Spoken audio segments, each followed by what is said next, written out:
Habibi, welcome to my vlog! So for today's video, ngayon nga pala ang flight ko papunta ng Pinas. Nag-commute na nga lang pala ako papunta ng airport. 11 PM pa naman yung flight ko kaya okay lang. Dito ako bumaba sa IBN, then nag-metro lang papunta ng airport. Kapag OFW ka, ito talaga yung mga time na inaabangan mo. Yung uuwi ka ng Pilipinas, kaya habang nandito nga ako sa airport, hindi na ako mapakali. Dumating ako dito ng 5 PM, then ang early check-in ay 7 PM. Dito nga lang chinek lang din yung baggage ko. Sa mga uuwi ng Pilipinas, napaka-smooth lang ng travel ko. Wala na gaanong hinihingi sa airport. Ibibigay mo lang yung passport mo at okay na. Naka-check-in na nga pala ako nito. Nag-iintay na lang ako ng boarding. Then habang nag-iintay dito, nag-download muna ako ng Netflix. Then after mga 30 minutes, tinawag na rin. Buti naman hindi delay yung flight. And this is it. Papasok na nga talaga tayo dito sa airplane. Sobrang dire-diretso lang ng mga happenings. Napaka-smooth. And ayan nga, nandito na tayo sa aisle. See you in a bit, Philippines! Cebu Pacific nga pala ang airline ko. Trivia, alam mo bang Cebu Pacific rin ang una kong nasakyang airplane? Nung first time kong maging OFW papunta ng Dubai, wala namang problema sa akin kahit anong airplane pa yan.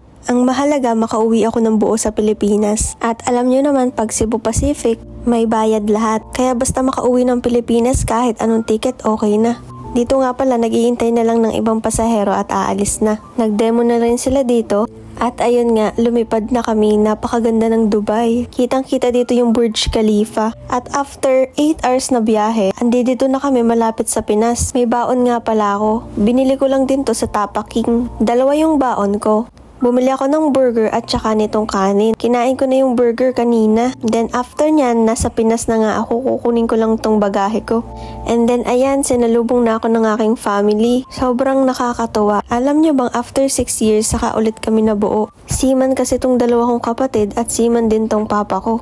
Kumain lang kami after nun at papunta na nga kami ng Batangas. Ayan na! Sobrang nakakamiss. At alam nyo naman, sa Pilipinas, pagdating mo pa lang ng bahay, madami nang sasalubong sa'yo. At ito nga pala yung bahay namin. Sobrang daming tao. Hindi importante sa amin kung magkano yung chocolate na dala. Sobrang nagkakagulo na nga rin dito. Ang mahalaga ay yung inyong mga ngiti.